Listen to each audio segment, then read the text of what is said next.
안녕하세요, 미션의 션입니다. 애플이 출시한 소프트웨어, 하드웨어 중에서 아직까지 우리가 접해보지 못한 것들이 있죠. 그 중에서 애플페이에 대해서 처음부터 현재까지 자세히 정리해봤습니다. 막연히 언젠가는 한국에서 가능하겠지 하면서 패시브한 상태였는데 이유가 무엇인지 정리 한번 해보겠다는 마음 먹고 자료 준비하고 이 영상을 만드는 데까지 꽤나 시간이 오래 걸렸네요. 애플페이가 정확히 무엇이고 관련되어 있는 그들만의 기술과 협약, 라이센스는 어떤 것인지 그동안의 히스토리를 간략하게 정리했습니다. 왜 아직 한국은 도입되지 않고 있는지, 그 정확한 이유가 무엇인지, 그리고 최근 애플페이 한국 출시 관련해서 조금씩 루머들이 나오고 있는데요. 이것도 마지막 파트에 정리해볼게요. 이러한 모든 내용들은 팩트 기반의 신문 기사, 그리고 소식, 관련 사이트 정보, 딕셔너리, 나무위키 등을 참고하여 총 정리하였습니다. 그 전에 한 주간의 핵심 애플 소식만 모아서 전해드리는 미션의 주간 애플 소식은 매주 금요일 혹은 토요일 7시에 찾아갑니다. 아직 구독하지 않으셨다면 알람 설정까지 해서 애플 핵심 소식들만 얻어가시길 바랍니다. 애플페이란 iOS의 기본 앱인 애플 월렛을 통해 등록된 신용카드로 결제할 수 있는 기능이죠. 애플 유저라면 모두 이미 가지고 있는 아이튠즈 스토어에 등록된 신용카드에 CVC를 입력하면 기본 결제 카드로 간단히 월렛에 등록이 되고 추가로 월렛 내에 신용카드를 등록하면 됩니다. 사용 방법은 온라인의 경우에는 인앱 결제 시에 애플페이 선택, 터치 아이디나 페이스 아이디 통해서 결제, 오프라인 경우에는 NFC 단말기와 애플페이 가맹점에 한해서 마찬가지로 터치 아이디나 페이스 아이디로 결제가 가능합니다. 애플의 2019년 3월 이벤트에서 애플 자체의 신용카드를 발표했으며 골드만삭스, 마스터카드와 제휴해서 애플페이를 받지 않는 가맹점을 위한 실물 카드도 발행했습니다. 당연히 애플페이의 사용과 해당 가맹점에서의 결제가 가능하죠. 그것이 바로 애플카드입니다. 연회비가 없으며 카드 번호, 유효기간, CVC 번호 마킹이 없고 마그네틱바, 카드사와 애플 로고만 음각되어 있습니다. 티타늄 재질로 심플하고 깔끔한 말 그대로 특유의 애플 디자인이 특징입니다. 그리고 페이백 서비스로 실물 카드로 결제할 때는 1%, 애플페이로는 2%, 앱스토어에서는 최대 3%의 당일 페이백이 가능하다고 하며 이 페이백은 애플 캐시로 적립되고 포인트보다는 바로 사용할 수 있는 현금에 가깝다고 합니다. 이 부분이 정말 매력적이네요. 저는 이거 들어오면 연회비가 있다 해도 당장 신청하고 사용하겠습니다. 지금부터 한국 도입의 문제점에 대해서 알기 쉽게 핵심 포인트만 설명하겠습니다. 내용이 조금 길어질 수도 있는데요. 그래도 잘 쫓아오세요.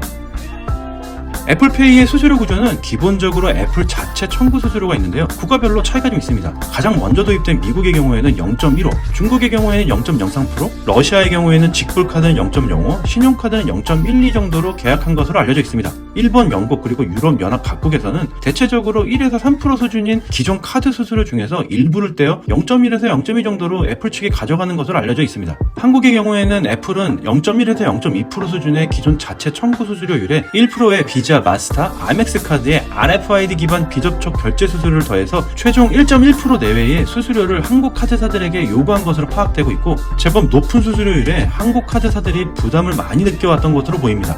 그러면 여기서 비자, 마스터, 아멕스 카드의 RFID 비접촉 결제 수수료가 무엇인지 궁금해지는데요. 그걸 이해하기 전에 EMV에 대해서 설명이 필수인데요. 이건 이따가 설명하겠습니다. 우선 비자, 마스터, 아멕스 카드는 한국 카드사들의 비접촉 결제 기술 제공 조건으로 1년간 사용 수수료 전액 면제, 그리고 이후에 건별 수수료 1% 지불을 걸고 있는 상황인데 이 문제가 애플페이와 구글페이의 국내 도입에서도 걸리고 있는 것으로 알려져 있습니다. 다시 정리해보면 보시다시피 애플페이의 수수료가 높아서 문제가 아니라 RFID 기술 사용료? 이것으로 인해서 애플페이도 묶여있는 것이라고 보면 될 것 같습니다. 애플페이는 NFC 기반인데 RFID 비접촉 기술과는 무슨 관련이 있을까요? 둘 다 비접촉 무선 통신 기술이고요. NFC는 RFID 기반 기술을 가지고 태어났으며 그 위에 새로운 기능이 추가된 것으로 보고 있으며 NFC 쓰려면은 RFID 기술을 써야 한다고 생각하시면 될 것 같습니다.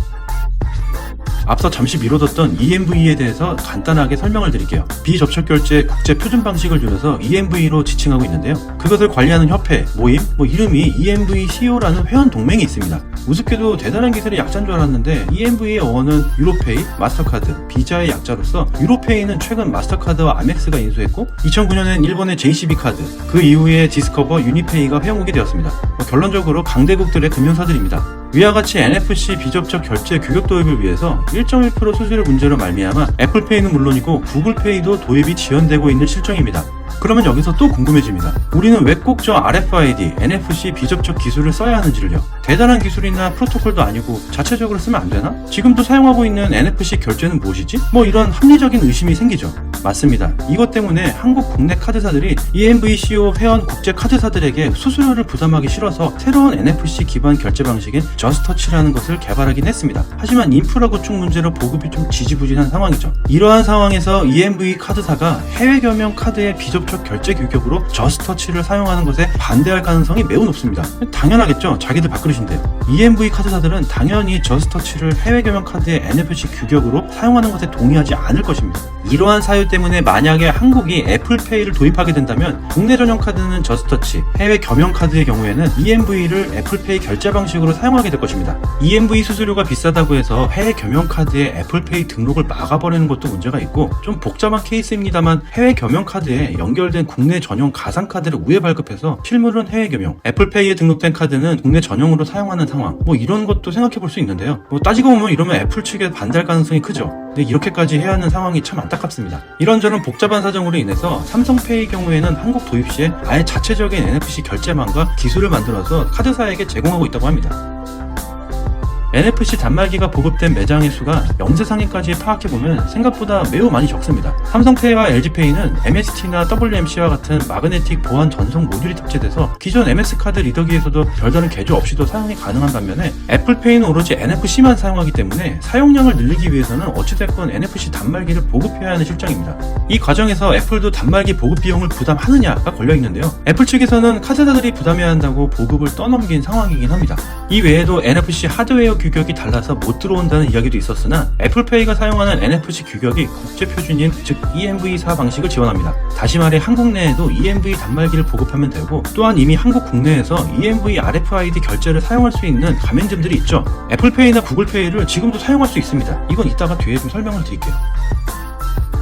애플페이가 국내에 도입이 되더라도 대한민국 국내 대중교통카드 시장에 진출하기 위해서는 아래 두 가지 방법이 있습니다. 첫 번째 방법으로는 버스나 지하철 결제 단말기에 신용카드사의 NFC 결제가 가능하도록 바꾸는 방법이고요. 두 번째는 티머니나 캐시비 같은 기존 교통카드 업체의 방식을 이용하는 방법인데요. 후자의 경우에는 이해 관계자들과의 양해로 해결 가능할 것 같지만 전자의 경우에는 우리가 매일 볼 수 있는 버스, 지하철, 택시 단말기 등의 동시 전체 시스템 개발 업데이트를 해야 되고 후불 교통카드를 실물카드 형태의 한정해서 발급하도록 제한을 둬야 합니다. 당연히 후자가 편리하겠죠. 이렇게 해결되면 EMV 실물카드나 앱카드를 통해서도 교통요금 결제가 가능하기에 전세계 여행객들도 훨씬 편하게 사용할 수 있습니다.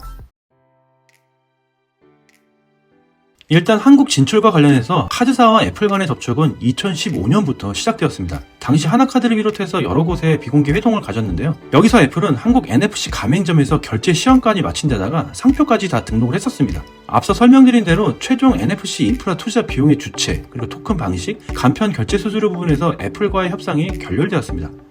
2018년도에는 애플의 모든 서비스에 원화 결제가 도입이 되고 NFC 공통 교육도 시작되고 서울시의 제로페이 정책에 맞서기 위해서 카드사들의 애플페이 도입 가능성이 있었으나 이건 역시 무산되었습니다. 그 이후로 독일에서 애플페이를 도입하게 되면서 상위권 소비시장에서 애플페이가 아직 도입되지 않은 나라는 네덜란드, 룩셈부르크와 함께 한국뿐이게 되었습니다.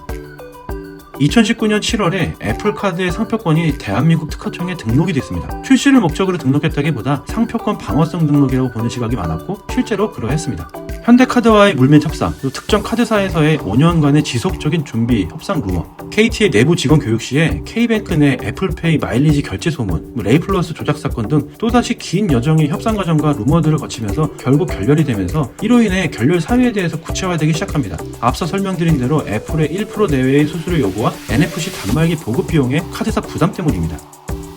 2021년으로 넘어와서는 결국 여러 번의 협상 실패하는 와중에서도 대한항공에서 애플페이를 결제 수단 중 하나로 도입했다는 소식이 전해졌습니다. 그러나 이것은 국내 결제 사용은 불가하고 이주 지역으로 출발하는 경우 달러 결제만 가능했습니다.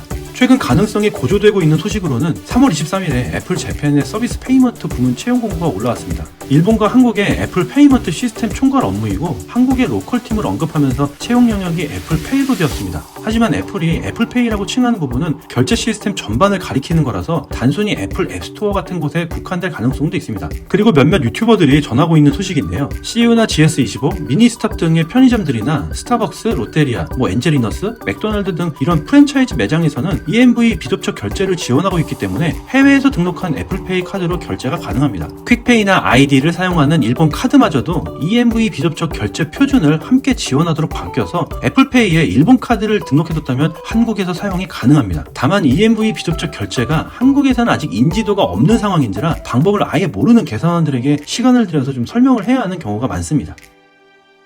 애플페이를 좀 정리하고 나니까 갑질하는 애플에 욕만 하고 있었는데 솔직히 그게 핵심이 아니었네요. 단순하지만은 않은 국내 상황이라 누구의 잘못이라기보다 대승적인 차원에서 결단을 내려야 할 상황인 것 같습니다. EMV 수수료가 참 눈뜨고 코베이기와 같은 상황인데요. 열받지만 이건 파워게임이자 규모의 경제시장 논리로 이길 수 없는 것 같으니까 국내 카드사에서 어느 정도 결단이 필요해 보일 것 같다는 개인적인 생각입니다. 저스터치 같이 국내에서만 쓸 수 있는 NFC 프로토콜로 고립되지 말고 국내 해외 여행객들이나 국내 주재 외국인들이 더 활발하게 드나들고 해외로의 한국 여행객들을 위해서라도 모두 통용되어야 하지 않을까 생각합니다. 하루빨리 협상 완료 소식이 들리길 바라는 사용자로서 그 시기를 손꼽아 기다립니다. 구독자분들의 의견은 어떠신가요? 댓글로 공유해주세요. 그리고 혹시 제가 잘못 짚은 부분이나 잘못된 정보가 있으면 언제든지 댓글로 공유해주시면 감사하겠습니다. 오늘은 여기까지이며 한 주간의 애플 중심의 핵심 뉴스, 소식들은 미션의 주간 애플 소식에 있습니다. 미션은 항상 구독자 여러분들께 합리적인 소비에 도움을 드리고자 합니다. 아직까지 제 채널 구독 안 하셨다면 지금 얼른 하시고 알람 설정까지 하셔서 애플 소식 놓치지 마세요. 지금까지 미션의 션이었습니다.